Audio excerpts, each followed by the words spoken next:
जी, हुका IAS पर आप सभी का स्वागत है। मैं हूँ आपके साथ सुमंत सा।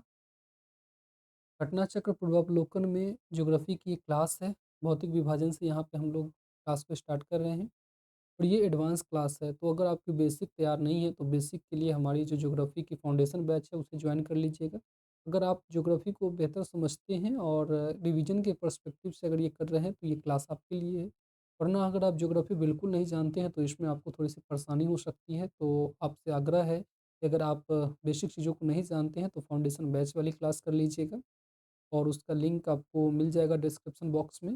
बाकी ये क्लास थोड़े से एडवांस लोगों के लिए है और ये रिवीजन पर्सपेक्टिव से मेन है। तो हम लोग इसमें घटना चक्र की जो चीज़ें हैं उसमें कंप्लीट करने जा रहे हैं। आइए देखते हैं। भौतिक विभाजन।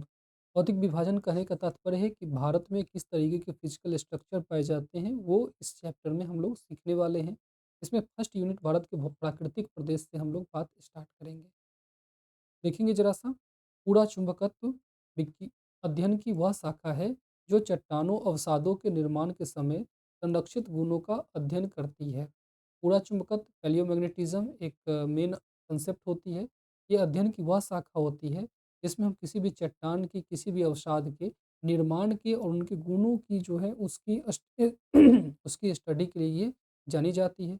विज्ञानों की यह शाखा प्राचीन भूवैज्ञानिक घटनाओं के अध्ययन में सहायक होती है। कोई भी प्राचीन घटना होती है उसके अध्ययन के लिए ये जानी जाती है। पृथ्वी के चुंबकीय क्षेत्र का अध्ययन भी पूरा चुंबकत्व के माध्यम से ही किया जाता है। अल्फ्रेड वेगनर के महाद्वीपीय विस्थापन सिद्धांत को प्रमाणित करने के लिए भी पूरा चुंबकीय अध्ययन को ही आधार बनाया गया था। वेगनर की महाद्वीपीय विस्थापन सिद्धांत आपको याद है। इसमें बताया गया था कि पृथ्वी एक बृहद महाद्वीप पेंजिया के टूटने से पृथ्वी पर पुराने समय में एक बृहद महाद्वीप पेंजिया होती थी जो अंगारा लैंड और गोंडवाना लैंड में टूट गया था और भारत गोंडवाना लैंड का पार्ट था। तो वो बात याद है आपको। तो वो इसी पूरा चुंबकत्व के अंतर्गत ही सिद्ध होती है।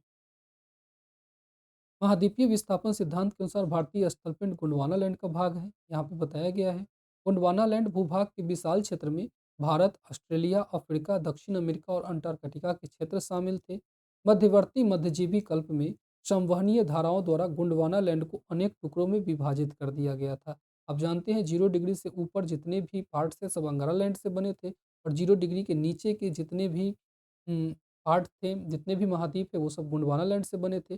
भारत भी आपका गोंडवाना लैंड का भाग था और चूंकि अभी वर्तमान में भारत अंगारा लैंड में है, इसका मतलब है कि गोंडवाना लैंड से टूटकर भारत यूरोप और एशिया से टक्कर किया है, यूरेशिया से टक्कर किया है, जिसके फलस्वरूप हिमालय और यूराल पर्वत बने हैं। वही यहाँ पे लिखा जा रहा है कि मध्यवर्ती मध्यजीवी कल्प में संवहनीय धाराओं द्वारा गोंडवाना लैंड को अनेक टुकड़ों में विभाजित कर दिया गया था। इस विभाजन के फलस्वरूप भारतीय प्लेट गोंडवाना लैंड भूमि से अलग होने के बाद उत्तर दिशा की ओर विस्थापित होने लगी थी। उत्तर दिशा की ओर विस्थापन के परिणामस्वरूप भारतीय प्लेट अपने से अधिक विशाल प्लेट यूरेशियन प्लेट से टकराई। इस टकराव के कारण इन दोनों प्लेटों के बीच तैतीस सागर की अवसादी चट्टानें वलित होकर हिमालय और पश्चिम एशिया की पर्वतीय श्रृंखला के रूप में विकसित हो गई। तो हिमालय और पश्चिम एशिया की पर्वतीय श्रृंखला यूराल पर्वत की बात की जा रही है। हिमालय की पूरी पर्वत श्रृंखला एक युवा स्थलाकृति को दर्शाती है। तो युवा स्थलाकृति है, नवीनतम है। इसमें ऊंचे शिखर है, गहरी घाटियां हैं और तेज बहने वाली नदियां हैं। हिमालय के तराई क्षेत्र में पाताल तोर कुएं पाई जाती है। तो भावर क्षेत्र की बात हो रही है। इसमें पाताल तोर कुएं हो पाई जाती है। पाताल तोर कुएं से मतलब है कि जब इन्हें खोदा जाएगा तो इसके अंदर से काफ़ी पानी निकलती है, इसलिए पाताल तोर कुएं इसको कह रहे हैं। लेकिन ये तो मेन भावर क्षेत्र वाले होते हैं। तेथिस सागर के हिमालय के रूप में ऊपर उठने तथा प्रायद्वीपीय पठार के उत्तरी किनारे के नीचे धंसने के कारण एक बृहद द्रोणी या बेसिन का निर्माण हुआ। समय के साथ यह बेसिन उत्तर के पर्वतों एवं प्रायद्वीपीय पठारों से बहने वाली नदियों के अवसादी निक्षेपों द्वारा धीरे धीरे भर गया। इस प्रकार जलोढ़ निक्षेपों से निर्मित एक विस्तृत समतल भूभाग भारत के उत्तरी मैदान के रूप में विकसित हो गई है। तो हिमालय के जस्ट बगल में एक बेसिन बना। उस बेसिन में हिमालय की नदियाँ और प्रायद्वीपीय पठार की नदियाँ अपनी मलबा गिराती रही और वो भर करके एक उत्तरी मैदान के रूप में विस्तृत हो गया। पुनः भूगर्भीय रूप से प्रायद्वीपीय पठार पृथ्वी की सतह का प्राचीनतम भाग है। प्रायद्वीपीय पठार पृथ्वी की सतह का सबसे प्राचीनतम भाग है। प्रायद्वीपीय भाग भारत का सर्वाधिक स्थिर भाग है।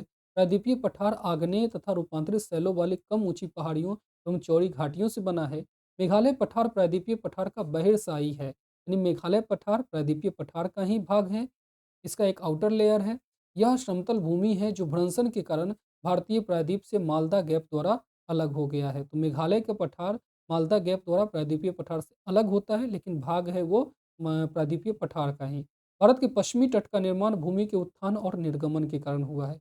जो पश्चिमी तट है, भारत का ये जो पश्चिमी तट है, इसका निर्माण भूमि के उत्थान और उनके निर्गमन के कारण हुआ है।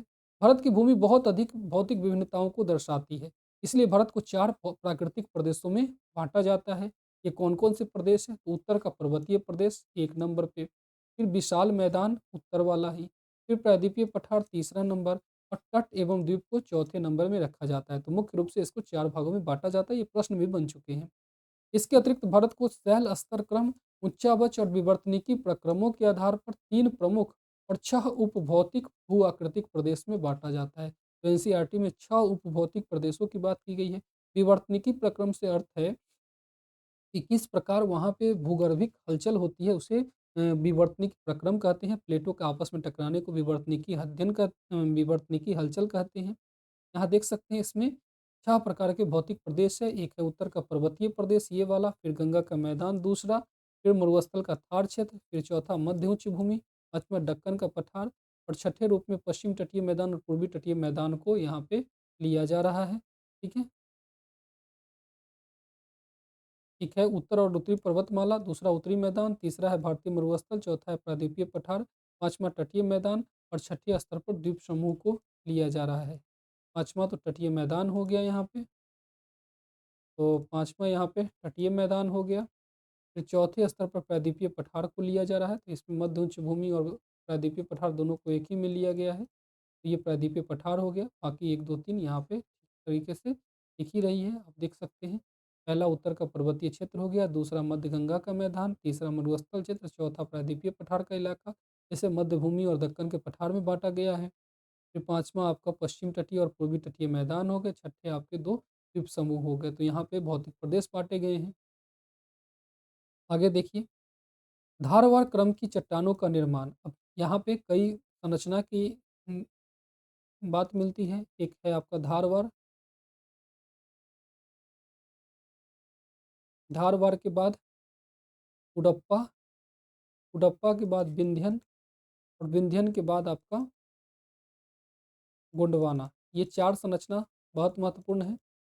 धारवार में धात्विक चट्टानें मिलती हैं, कुडप्पा में बीच वाली, विंध्यन में अधात्विक चट्टानें और गोंडवाना में कोयला संरचना मिलती है।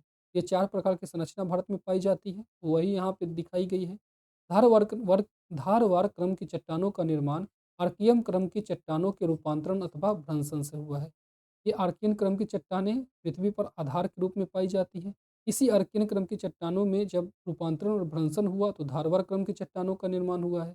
ये शिलाएं अत्यधिक धात्विक हैं, जिनमें सोना, लोहा, मैंगनीज, अभ्रक, कोबाल्ट, क्रोमियम, तांबा, टंगस्टन, सीसा आदि खनिज प्राप्त होते हैं। दूसरा कुड़प्पा, कुड़प्पा क्रम की चट्टानों का निर्माण धारवाड़ क्रम की चट्टानों के बाद हुआ है।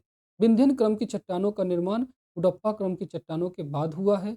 इनमें चूने का पत्थर, बलुआ पत्थर, चीनी मिट्टी तथा वर्ण मिट्टी पाई जाती है, यानी ये अधात्विक खनिजों वाली होती हैं। विंध्यन क्रम की चट्टानों के काफ़ी समय बाद गोंडवाना क्रम की चट्टानों का निर्माण हुआ है। आप देख सकते हैं गोंडवाना क्रम की चट्टानों का निर्माण हुआ है। भारत का अधिकांश कोयला गोंडवाना क्षेत्र से ही प्राप्त होता है। इस क्षेत्र का कोयला उच्च श्रेणी का होता है। यहाँ सर्वाधिक बिटुमिनस कोयले की प्राप्ति होती है। बिटुमिनस कोयला अच्छा कोयला होता है। इसमें सल्फर की मात्रा बहुत कम होती है। तो ये आपकी बेसिक सी चीज़ें हैं। अब इससे कुछ प्रश्न बनते हैं, देख लेते हैं इसको जल्दी से। भारत से उपबंध पूरा चुंबकीय परिणामों से संकेत मिलते हैं कि भूतकाल में भारतीय स्थलपिंड किधर की ओर सरका है। भूतकाल में भारतीय स्थलपिंड उत्तर की ओर सरका है और यूरेशियन प्लेट से टकराया है। ऑप्शन ए उत्तर की ओर बिल्कुल सही है इसका। फिर क्वेश्चन नंबर 2, भारतीय उपमहाद्वीप मूलतः एक विशाल भूखंड का भाग था जिसे क्या कहते हैं? तो ये पेंजिया पेंजिया 2 भागों में टूटा था, अंगारा लैंड, गोंडवाना लैंड। भारतीय स्थलबंध गोंडवाना लैंड का भाग था, तो ऑप्शन नंबर डी यहाँ पे बिल्कुल करेक्ट है। नेक्स्ट है क्वेश्चन, भारत को कितने प्राकृतिक प्रदेशों में बांटा जाता है? तो मूल रूप से भारत को 4 प्राकृतिक प्रदेशों में बांटा जाता है। उत्तर का पर्वतीय क्षेत्र, विशाल मैदान, प्रायद्वीपीय पठार और तट और द्वीप। बाकी एनसीईआरटी में 6 उपभौतिक भू-आकृतिक प्रदेश मिलते हैं, इनको भी आप जानते हैं। नेक्स्ट है क्वेश्चन नंबर 4, उत्तराखंड के किस भाग में पाताल तोड़ कुएं पाए जाते हैं? तो ये तराई के क्षेत्र में पाए जाते हैं। तराई के क्षेत्र में ऐसे कुएँ मिलते हैं जिनसे जल ऊपर आ जाता है खोदने के बाद, तो ये है। फिर है क्वेश्चन नंबर 5, भारत में भू आकारों की रचना के संबंध में निम्नलिखित कथनों पर मनन कीजिए। भू आकारों की रचना के संबंध में संरचनात्मक दृष्टि से मेघालय पठार दक्कन पठार का ही विस्तारित भाग है, बिल्कुल सही है। ये मालदा गैप द्वारा पृथक होता है, आपको पता है। कश्मीर घाटी की रचना एक श्रम भिन्नति के रूप में हुई है, तो बिल्कुल सही बात है।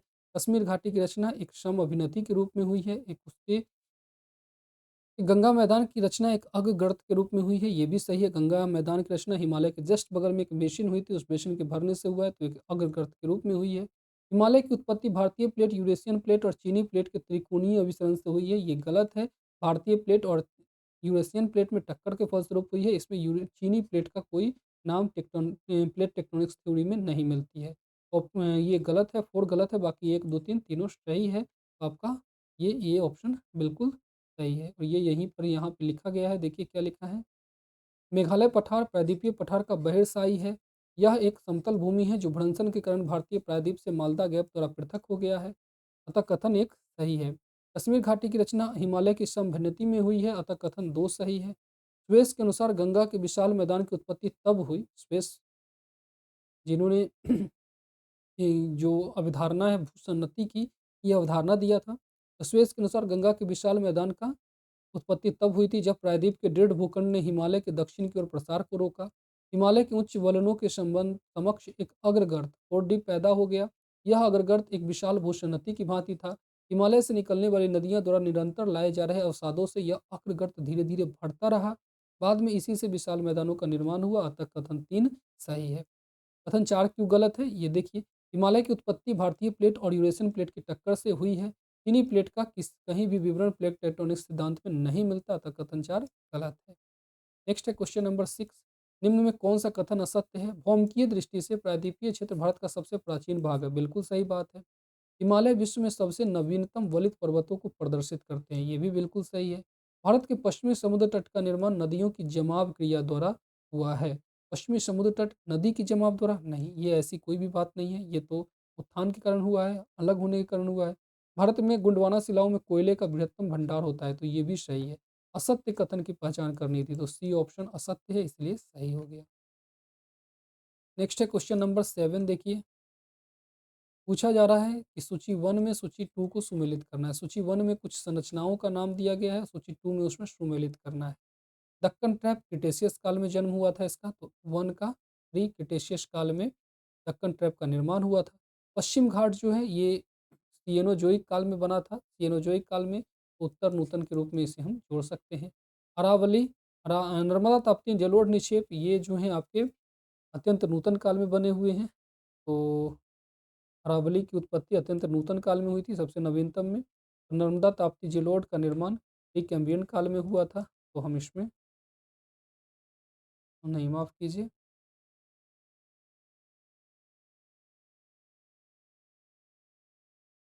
नर्मदा ताप्ती जलोढ़ का निर्माण अत्यंत नूतन काल में हुआ है, जबकि अरावली की उत्पत्ति प्री कैम्ब्रियन काल में हुई थी।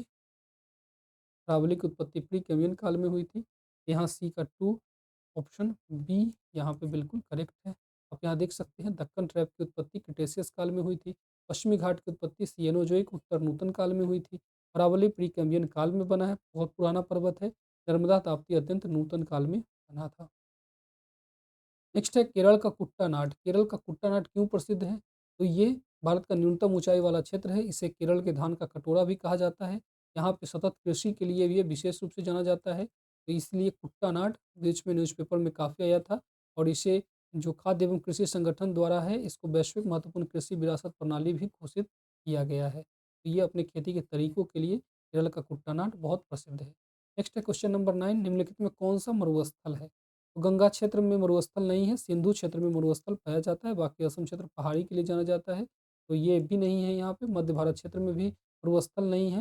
मरुस्थल सिंधु क्षेत्र में होता है, जिसमें थार मरुस्थल पाया जाता है। नेक्स्ट है क्वेश्चन नंबर 10, कौन सा जिला धारवाड़ भूस्तरीय रचना वाला नहीं है। तो मुंगेर में धारवाड़ पाया जाता है, जमुई में धारवाड़ पाया जाता है, रोहतास नहीं, क्योंकि रोहतास में विंध्यन क्रम की चट्टानें हैं और इसमें चूना पत्थर वगैरह पाए जाते हैं, तो बी ऑप्शन बिल्कुल करेक्ट हो जाएगा। बाकी नवादा में भी होते हैं धारवाड़, इसीलिए डी नहीं होगा, सी नहीं होगा, ए नहीं होगा, बी ऑप्शन बिल्कुल यहाँ पे रोहतास सही है। नेक्स्ट है क्वेश्चन नंबर 11। कौन सी चट्टान प्रणाली भारत में नवीनतम है? तो क्रम यही रहेगा आपका, सबसे पहले आर्कियन, आर्कियन के बाद आपका बना धारवार, धारवार के बाद आपका बना कुडप्पा, कुडप्पा के बाद बना आपका विंध्यन, विंध्यन के बाद बना है गोंडवाना। तो यहाँ पे सबसे नवीनतम पूछा गया है, तो सबसे नवीनतम गोंडवाना हो गया ऑप्शन नंबर डी, क्योंकि इस क्रम में सबसे लास्ट में गोंडवाना है, गोंडवाना यहाँ पे हो गया।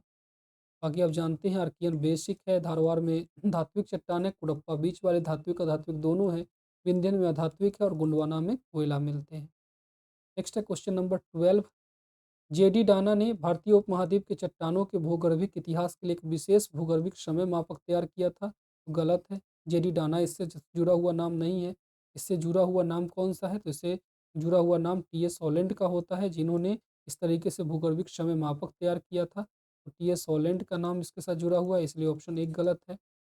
कथन दो है भूगर्भिक समय मापक के अनुसार भारतीय चट्टानों को आर्कियन, पौराणिक, द्रविड़ियन और आर्यन युग में विभाजित किया जाता है। तो ये बात बिल्कुल सही है, तो कथन दो ही केवल सत्य है, कथन एक असत्य है, कथन दो सत्य है। तो डी ऑप्शन यहाँ पे बिल्कुल सही हो जाएगा। नेक्स्ट है 13। गंगा के मैदान को एक डैश के रूप में वर्णित किया जाता है। तो गंगा का मैदान एक जियो सिंक्लाइन है, जियो सिंक्लाइन के रूप में इसको वर्गीकृत किया जाता है।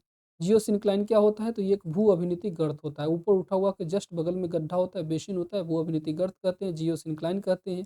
इसका निर्माण मुख्य रूप से हिमालय पर्वतमाला के निर्माण की प्रक्रिया के तीसरे चरण में हुआ था, इसीलिए इसको हम जियो सिंक्लाइन कहते हैं। बाकी पेडी प्लेन वो होती है जब कोई नदियों द्वारा कटा करके पूरी समतल मैदान का निर्माण किया जाता है। आर्ट्स प्लेन चुना पत्थर के मैदान को कहते हैं, तो डी भी ऑप्शन इसमें नहीं होगा। सी ऑप्शन जियो सिंक्लाइन इसका बिल्कुल सही उत्तर है। अब है उत्तर का पर्वतीय प्रदेश, जो यूनिट 2 में है, इसको हम लोग फिर नेक्स्ट क्लास में देख लेंगे। आज के लिए इतना ही, तब तक बहुत बहुत धन्यवाद, मिलते हैं अगली क्लास में।